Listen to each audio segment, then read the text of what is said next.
How you doing? Thanks for coming to that Vinny Van channel. Got to figure out the name of my channel is. I'm like, what is it again? What is the name of my channel?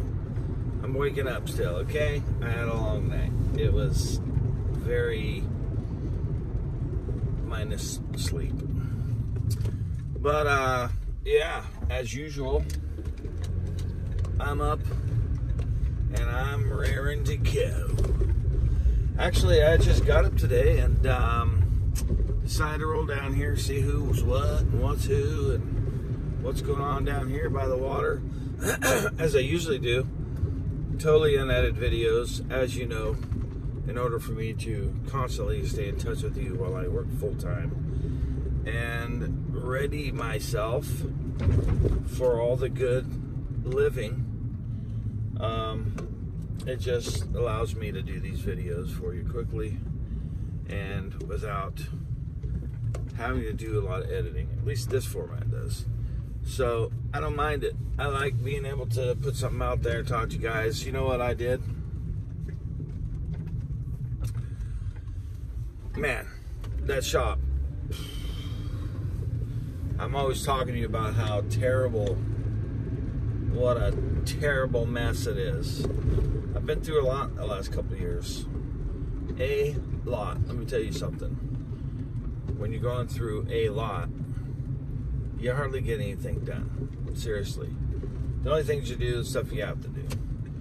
And for a couple of years there, you know, I would clean up here and there and touch up, and definitely have had my moments where I put things in order and just get it going, really get it going, you know.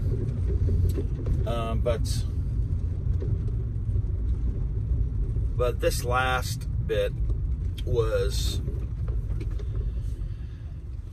pretty tough, and I didn't do anything but let it get out of hand. And so the shop was just a disaster. I mean, the front end you got to keep kind of legit, so people come in to get their haircut. It looks great. It's a barber shop. It's eclectic. It's organized clutter. It's what it is. And but I let Biff go. I have now, if you knew the gravity of that transaction, when I put that buffalo on the wall, man, I thought this shop has finally gotten to a place where I kind of envisioned it, you know. And I found that buffalo against all odds. I looked everywhere for Biff, and I found buffaloes for $4,000 to $8,000.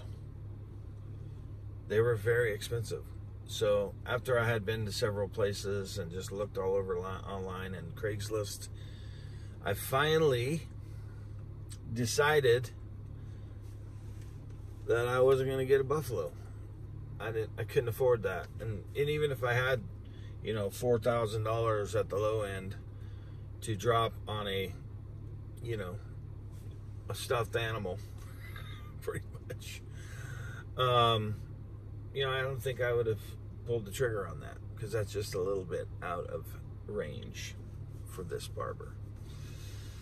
And so basically I'd given up, and then one day I said, I'll just look on Craigslist real quick, buffalo head, and I found a buffalo, and it said $1,000. I'm like, no way.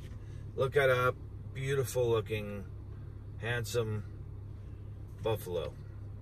$1,000. I called him, talked to him. I was like, okay, let me get back to you. It was 2 weeks. That thing was online. Nobody bought it. I was like, do I do it? That's $1,000. I don't know. $1,000 for a buffalo. And then one of my barbers at the time that I was working with in the shop, he said, dude, you got to get the buffalo. You got to get it. And I was like, I do, huh? So I called him up and I said, hey, I just been, because the good thing was, well, it was a natural little time period that went by. A couple weeks, you know, I talked to him already, and I called him back and said, well, you know, I just was struggling with, you know, being able to pay $1,000. I thought I'd call you up and offer you $600. And they said, $6.50 and it's yours. And I said, I'll see you in about a half an hour. So I bought the Buffalo, and I remember I had my little Toyota Matrix at the time, and that thing was in the back. It was dark out, and I could see the eyes like looking at me, and I was like, ugh. And so I brought it back, and you know, we had just painted the walls. There was a beautiful bubblegum blue, I call it, and then we had the black where the mirrors were at, and that's where we put the lovely Biff. I named him Buffy first. Nobody liked Buffy, so Buffy the Buffalo, Buffy the Vampire Slayer, I don't know. Biff sounded tougher, so we went with Biff. And so he was great. He was center of the mirrors. I had 4 mirrors, and he was right there in the middle, and it was just really present and big, and like, oh. And you know, that barber told me to go get him. He would hit his head on Buffy's nose all the time. It was low. He was a tall 6'1" or something, and so he'd bump his head.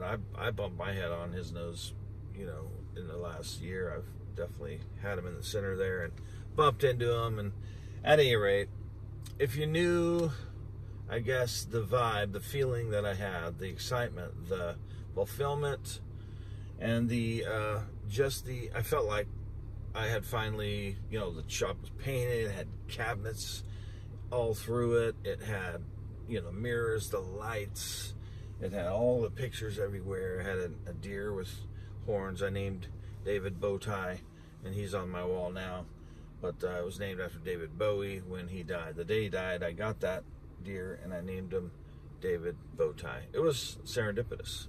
Somebody came in and said, "Do you want a deer for your wall?" That was the day David Bowie died. I was like, absolutely. He said, "Okay, give me a haircut, I'll go get him." So I traded a haircut for the deer. Ended up being a couple haircuts and a shave and a, you know, because he would come back and say, you know, that deer's worth more, of course, one of those. And I was just, okay, sure. And then at one point I had to say, you know what, $25. And start charging the guy again. But anyway, the deer's up. I still have the deer, but Biff Buff was a large part of the fulfillment of a dream of having my shop going. I had 4 barbers, and we were all cutting, busy.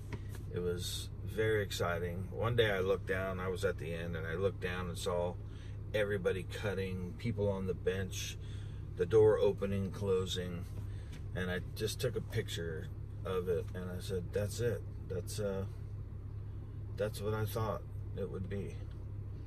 That was the pinnacle of my barbershop. That was the excitement. That was the busiest I'd ever been. It's the most money the shop ever made. Everybody was making great money.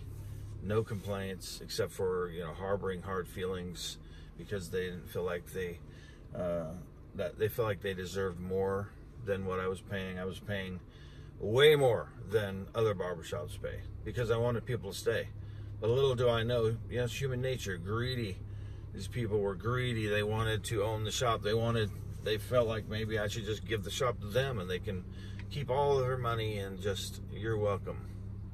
But I started a business and I got other barbers and I treated them well. They were getting 70 to 80% right out the gate of everything they did. No one pays that. And even the very last barber, you know, everybody weeded themselves out, and eventually it was just me and 2 other barbers. And one of them was just unhappy with what they got. They didn't like paying the rent every day, and it just seemed like too much. And I'm like, you've got to be kidding. You're getting like over 90% at this point of what you make. And that's not even including tips. They're paying a very small portion daily for a lot of money, and they thought they can go and do better somewhere else. And I said, well, why don't you do that? That'd be great. I just was at the end of my drama threshold, and so that was that. Everybody either just decided to leave, they could get better, they started their own business, or they deceived me, lied to me, used me.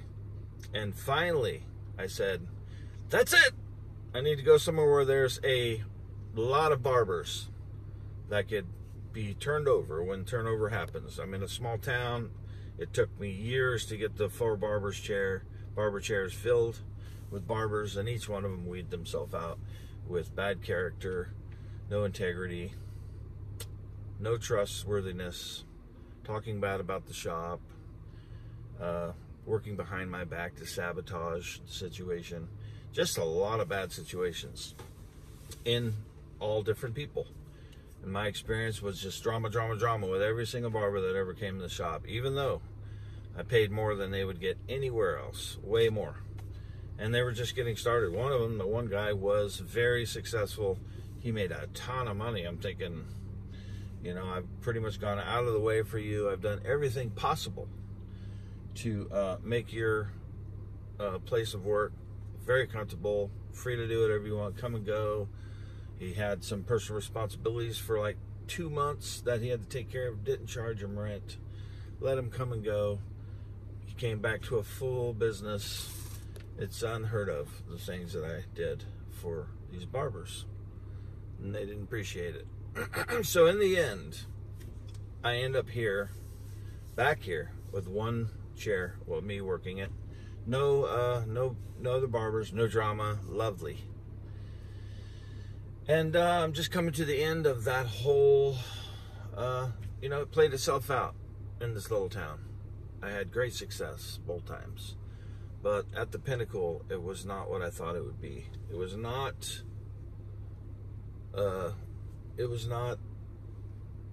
fulfilling anymore. It wasn't the dream. It was visually the dream. And then the parts and pieces were weak. So I made a decision what I was going to do. When I came back, I was going to build out a van and I was going to go. I was going to close the shop, and I did not realize how busy and how successful the shop would get with just me. And it did. It got busy. It got good. And my heart was still yearning for something else, for somewhere else, whether it would be in Texas. I thought it would be. At one point, I thought it would be in Conroe or in that area. I hoped that it would be. And it didn't happen. So my intentions all shifted over to this. When I let Buffy go the other day, it was to one of my best friends of all time, John David Kent. Great country, rootsy, Americana recording artist. And I visited him on the way to Noah's Ark when I went to Kentucky, and we saw each other. But when I said what I was going to do, close the shop, he said, hey, you know, if you ever need a place to just let the buffalo hang on the wall, I'd love to put them in the studio and take care of them for you. Have them back whenever you want, whenever you need them. And I thought, that is a fantastic idea. Only problem is, I don't plan on opening another shop because of my dream. It's not about a barber shop. And it just keeps coming up, keeps coming up. So at this point, I'm kind of letting go of owning a barber shop. But with Biffbuff gone, it feels like the end of an era and a start of thinning out this shop and getting to a place where it closes. So I started doing little things, and this weekend, last weekend, was a cleanup time. We started just cleaning it up and throwing out things that I don't need. And now I'm seeing little things where I'm just doing that, and just thinning out slowly. Put the guitars away. I'm probably going to sell some. The buffalo's gone. Other things are off the wall. There's people coming in that's been coming to me forever. I got a picture of their son up on the wall. I took it down and gave it to the mother. You know, there's things like that. I have buyers for things in there. I'm still going to keep all the stuff from the walls so that the vibe is intact in case down the road sometime I change my mind about having a shop, or if I have to go to work. So there's that. It's all that to say, I'm at a point now where there's movement, and you know, we have figured out some of this stuff, and in the process. So wanted to share that with you. It's been emotional. I basically laid down there on the floor in the barber shop the other night and was staring up at where Biff was and all the places he's hung in the wall at the old shop, down 3 doors on the wall in Boise, Idaho, at the 5-chair shop, just looking at some pictures, and on this wall. And I was laying there staring up at the empty spot, going, yeah,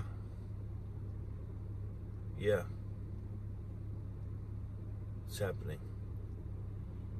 So I've had a lot of stress and a lot of release at the same time. There's a lot of emotion, a lot of feelings going through my heart, my brain, my body. And it seems crazy that all this is, it's not about van life, like I said before. This is not about van life. This is about Vinny Van's life. It's about my life. And it's not about a van. It's not about what typically would be about for most van lifers who just want to get out and adventure, and I do.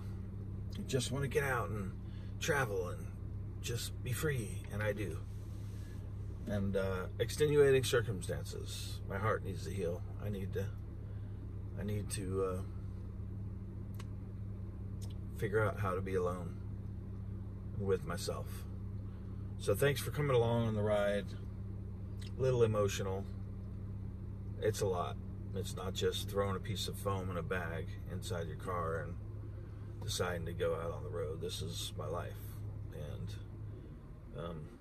I'm gonna shut it down and walk away for a time and try my hand at something else.